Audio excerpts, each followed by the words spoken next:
The Galactic Council chamber fell silent as Admiral Adam Chen stepped through the massive crystalline doors, his boots echoing against the polished floor. Behind him, Commander Mahin Qasim followed, her dark eyes scanning the assembled alien representatives with barely concealed disdain.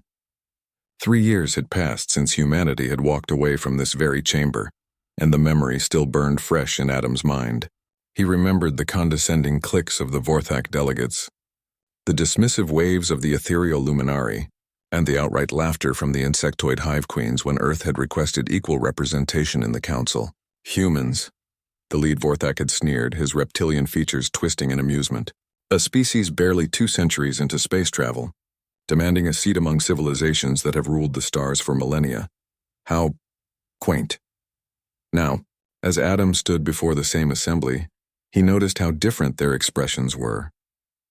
Gone was the arrogance, replaced by something he had never seen in their alien faces before. Fear.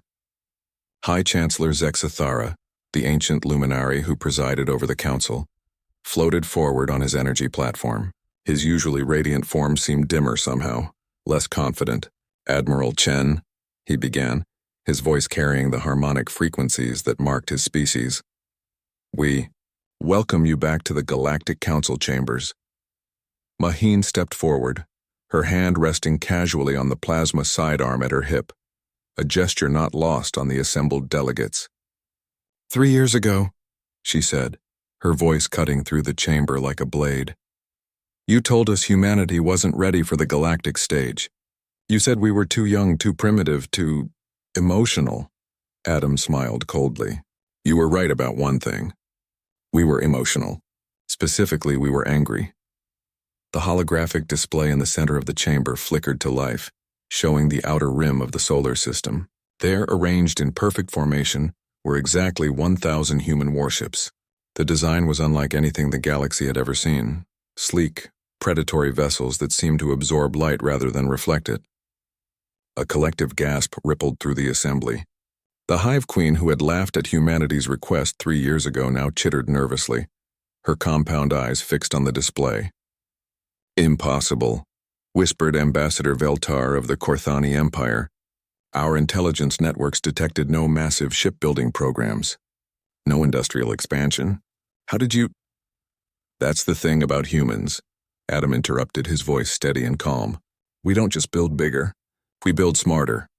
Mahin activated her wrist-mounted projector, displaying technical specifications that made several delegates lean forward in disbelief.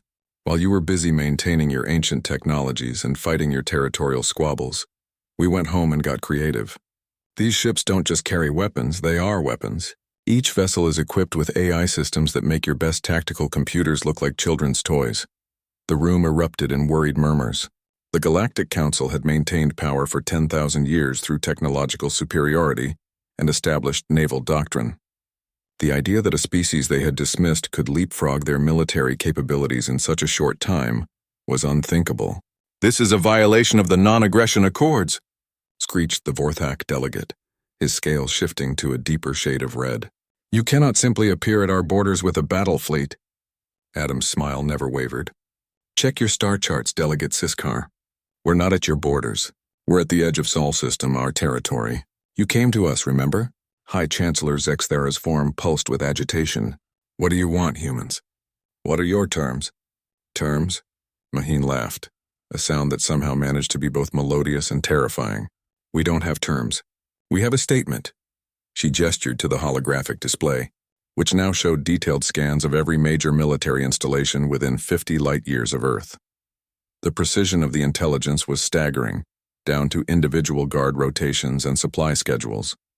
"For 3 years," Adam continued, "while you thought we were sulking in our little corner of space, we were watching, learning, preparing. Did you really think a species that conquered its own world through pure stubborn determination would just give up?" The silence in the chamber was deafening. These beings who had ruled the galaxy through fear and technological advantage suddenly found themselves on the other side of that equation. "Here's what's going to happen," Mahin announced, her voice carrying the authority of Earth's united governments. "The Galactic Council will be restructured. Every species gets equal representation, regardless of age or technological development. The non-aggression accords will be rewritten to actually prevent aggression, not just codify the dominance of the strongest. And if we refuse?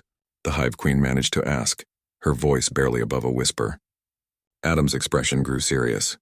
Then you'll discover why humans spent 3 years building 1,000 warships instead of coming back here to negotiate.